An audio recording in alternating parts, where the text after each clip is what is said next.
Am I the a-hole for kicking my ex out of my son's birthday and throwing out the gift she got for him?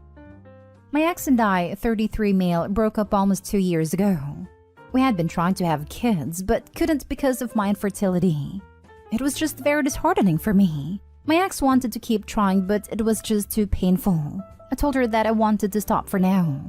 Not stop forever, but to give me some time to grieve the fact that I'd never be able to father kids of my own before we looked into other avenues. She didn't want to wait any longer and broke up with me. A couple months later, I had a drunken one-night stand with my son's mother. To my surprise, she got pregnant. And yes, we made sure he was in fact my biological child because I never thought this could ever happen. He was a beautiful miracle. But my son's mother unfortunately passed when he was 4 months old because of issues with COVID. Ever since I've been a single father, my ex has tried to make contact. I don't want to have any contact because my life is different, and there's no place for her anymore. Her biggest advocate has been my sister, because we were together for years and broke up due to the kids' conflict. And apparently now that I have a child, we could make it work. We celebrated my son's first birthday 2 weeks ago. My family and his mom's family were there. My ex found out, and I'm sure through my sister or someone else in my family. She brought a gift for my son, but I didn't even let her come in. We had an argument at the door because she would not leave. My ex was trying to convince me to let her stay so she could meet my son and we can talk about things. I already knew why she wanted to, because she feels like she could take his mom's place on his life, and that's not gonna happen. She eventually did leave, but I was pretty mad at that point. My ex wanted to leave the gift for him. Well, she left it at my door, so I just threw it away. He got plenty of other gifts anyways. Because this happened in front of everyone, my ex and sister think I was the a-hole for humiliating her in front of not just my family, but also my son's mom's family. It would have been less chaotic to have taken her to the side and had a private conversation, so she could have slipped out without anyone noticing. On top of that, she found out I got rid of her gift, which they think I was an a-hole for because that was meant for him, and it didn't give me the right to throw out something that belonged to my son. I'm still bitter towards my ex for how things ended, and seeing her made me react that way. Because it was out of anger and hate for her, I'm wondering if I'm the a-hole for how the whole thing was handled, or was I the right? Now for the top comments. She crashed at a party uninvited. Who gave her the dates and location? Your sister? And then got upset that she was thrown out. Screw that noise. Not the a-hole. You crash a party, you get what's coming to you. She keeps saying it wasn't her. I'm not sure I believe that. My ex and sister think I was the a-hole for humiliating her in front of not just my family, but also my son's mom's family. I would not believe her either, OP. But the fact that you humiliated her in front of your son's mom's family? Would they not feel uncomfortable with a literal stranger coming in and trying to take on a mother role for your son on his first birthday with no notice? I mean, do they honestly think your ex would have been welcomed by them? Not the a-hole. Your ex is obviously obsessed with you even 2 years later. The birthday party behavior is over the line. You also need to have a serious discussion with your sister and make clear that if she keeps interfering in your life by supporting your ex's not job behavior, you will cut her out of you and your son's lives. Finally, also make it clear to your ex that the stalkerish behavior verging on restraining order territory. If she doesn't stop, get one. She was only this way after finding out I had a baby and his mom was no longer in the picture. Now she feels like we could have what we were trying for before our breakup, which isn't going to happen. I limited how much I talked to my sister when she didn't leave it alone. And the only reason she was invited is because my family told me she's still his aunt, and our conflict shouldn't have to affect the relationship. Well, it's affecting it now. Next story. Am I the a-hole for telling my husband's brother he should reconsider his decision to adopt? My brother-in-law was adopted. He came from what we call a broken home, and it's affected his personality. He always wanted and planned to have kids with his ex-wife, but she turned out abusive, and he was barely able to escape from her with mine and my husband's help. He was devastated and kept saying his future and family ended before it was started, but we assured him he was lucky he didn't have kids with his ex and got out easily. He's now 35, single and lives alone, and has been talking about adoption a lot lately. Yesterday, he visited and brought it up again. I didn't feel he was ready despite saying that he was.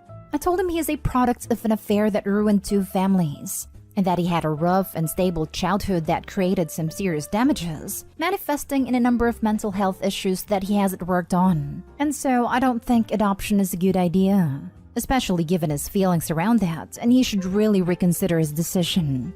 He looked at me shocked, but I told him not to take this personally because I was just pointing out that it's not fair to subject an innocent child to his mental health issues.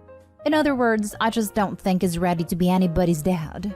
He became quiet all of a sudden, then took his phone and key and said that I was rude and hurtful, then left and shut the door behind him.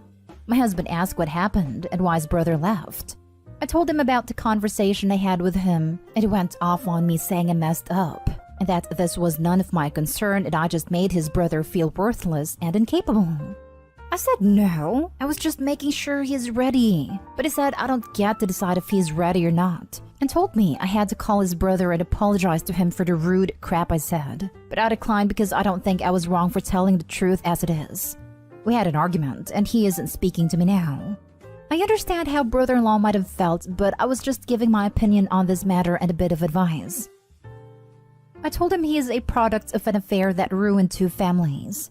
You're the a-hole for that comment and other reasons. He, the baby at a time, did not ruin those 2 families. They'd also stepped out on their marriages and had affairs did. Let's not blame babies for something that they have literally no control over. Agree, Opie's the a-hole. But I don't think Opie's blaming him for ruining the families. Opie said affair that ruined 2 families. Opie said the affair ruined the families, and therefore the brother-in-law has some mental health issues and traumatic childhood being the product of the affair that he should process/get in check before adopting. Fair. I see what you're saying. I just think that is an incredibly cruel thing to say to someone who is going through a mental health crisis. Opie could have gone about it in a way that expressed their concerns, but also built up brother-in-law, not tear him down. So this is what you sound like. I think you're going to be a lousy father because you come from 2 broken homes. But don't take it personally. Oh, and I wasn't even asked my opinion, but I thought I'd give it anyway. You're the a-hole. Totally agree. Opie opened her big trap and gave her opinion when it wasn't even asked for. Opie seems to think if you come from a broken home, you're a lousy parent. But I assume Opie came from a stable home. Think your parents would be ashamed they raised such a judgmental and rude a-hole. You're the a-hole. I was just giving my opinion on this matter and a bit of advice. If my husband had given this opinion to someone I cared about, I'd divorce him. In a sub full of people being a-holes, that may well be the rudest thing I've ever heard someone say. You can talk about his childhood all you want, but it's clear someone raised you wrong too. Next story is titled, Am I the a-hole for not telling my husband I went into labor? I, 32 female, have 3 kids. Kate, 12 female, Luke, 4 male, and I just gave birth to my beautiful baby girl, Valerie. My husband and I have been married for 5 years and I love him, but he's a little bit of a mama's boy.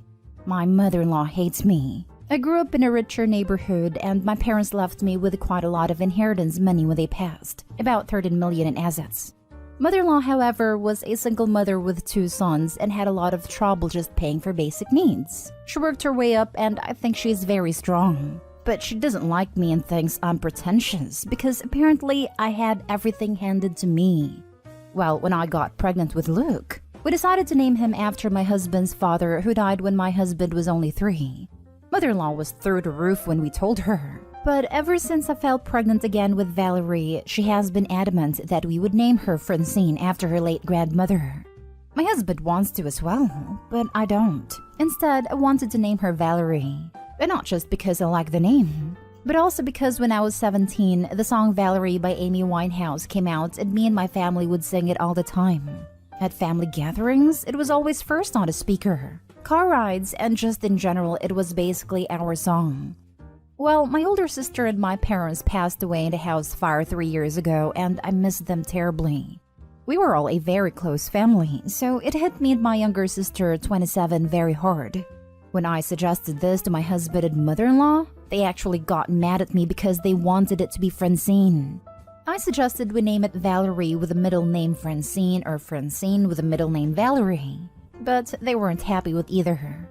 During my last month of pregnancy, my husband has become more angry at me.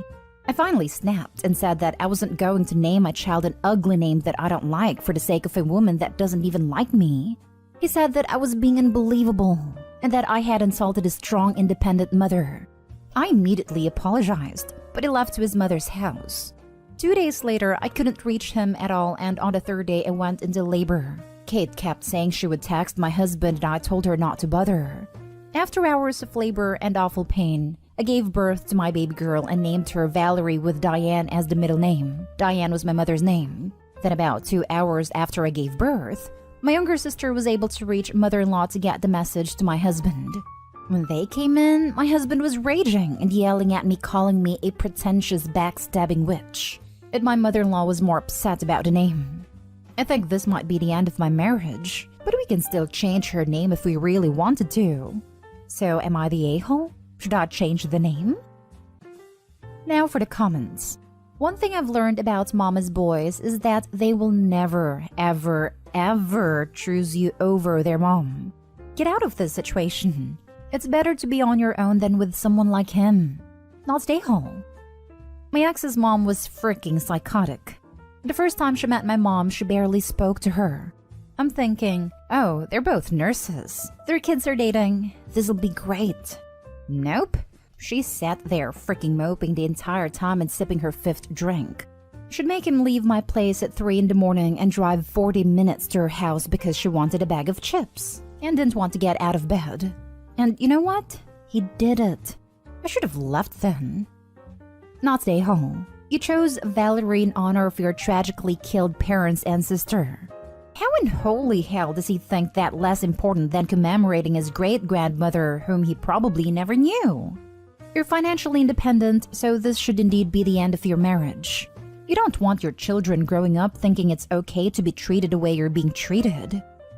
All I'm going to say is that your son was named for his relative who passed, so it's only fair your daughter was named for yours. The damage is already done. Keep the name. Sounds like he was trying to guilt and manipulate you anyway. He left and ignored you while you were nearing your due date, and then screams abuse at you. Honey, contact a lawyer and leave. You don't want this man to be involved any more than necessary in your life, trying to strong-arm you into getting his way after you offered compromises. Stay firm on the name. If you cave, you are setting precedent that he will always get his way if he is a bully. Not stay home. Now for the last story. Am I the a-hole for not allowing my sister's boyfriend to meet my son? My 26 female sister, 28 female, began dating a guy in November of 2021. I'm not sure exactly how they met, but he gave her a name at first that wasn't real. He eventually told her his real first name, Miles, and a couple weeks later gave her his real last name. I thought this was sketchy, but it's not my business and I figure I can just keep my distance. 2 weeks after they met, Thanksgiving rolls around and I'm hosting it at my house. She tells me she's bringing Miles to Thanksgiving.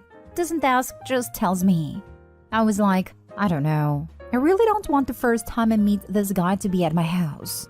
I bring up the name change thing, but she's upset with me anyways. My mom and dad take her side and I end up giving in and letting him come. He doesn't do anything too weird at Thanksgiving, but he has a lot of outlandish stories to share.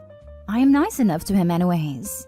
I decide that since my family all seem to like him, that maybe I'm just not giving him a fair shot. I decide to go to lunch with the both of them a month or so later. Within 5 minutes, he says to me, "You know your grandpa has dementia, right?" I was shocked. My sister sat there nodding her head, and their evidence was my sister told him something and he forgot and asked a question about it the next day. Mind you, this man is 80 years old, but is in otherwise great shape. He then proceeds to ask me about our family business finances, how much we make each year, just inappropriate questions that are not his business. Last month, I tell my cousins, who also work at family business, the type of increase he was making, and they ban him from the office. He was coming in for hours in the middle of the day. I take my cousin's side, obviously. My dad tells me I need to mind my own freaking business, and my sister is furious with me and avoids me for a while. When we talk again, I basically tell her that I cannot trust her boyfriend and don't want to be around him. And I cite the comment about our grandpa in my explanation. She says to me, "Wow, you're really hung up on the dementia thing, aren't you?" Oh, did I mention I've been pregnant this whole time? Last week, I gave birth to a beautiful baby boy. I'm starting to allow close family to come by the house and see him. She texts me and says, "Me and Miles are coming to see baby." I tell her you can come, but he is most definitely not allowed in my house or anywhere near my son. She tells me, "Fine, I'm not coming to see him either." And I respond, "Okay, that's your choice." Now my parents are mad at me for shutting her out and not allowing her to see my son, even though I specifically stated she was welcome on her own. I thought I was in the right, but my parents are just making me feel crazy. Am I the a-hole for drawing this boundary? This endless conflict is starting to wear me down, and I'm wondering if I should just give in to keep the peace. What do y'all think? Not the a-hole. What justification has he given for providing fake names? Seems sketchy and way too interested in family wealth. Keep him away from your baby, out of your house, and try to keep records of any sketchy things you hear/see with him. He said his mom is in the FBI and he was protecting her identity. BS. This made me laugh so hard. This is what serial killers say in every true crime podcast or show I've ever seen. And trust me, no one cares about government agents as FBI anymore. I work for the government, and FBI isn't as prestigious as it used to be. In fact, we're all seen as the enemy. Not stay home and reinforce your boundary. Not stay home. Yep, your grandpa's definitely got dementia. I'd mind no medical degree can spot it just that easily. Incidentally, how much did you say he was leaving all of you in the will? And is it cash or property? If your parents are really that desperate to marry your sister off despite all the red flags, or are already all in on whatever business opportunity Miles has pitched to them, that's their issue to deal with. Yours is focusing on your new family, and you set the guest list. Period. I agree. I'm worried about OP's sister's safety if even her own parents are giving this potential grifter a pass on so many flags. Not stay whole OP, but please stick to your guns until you are 100% positive this dude is safe. Keep your family protected.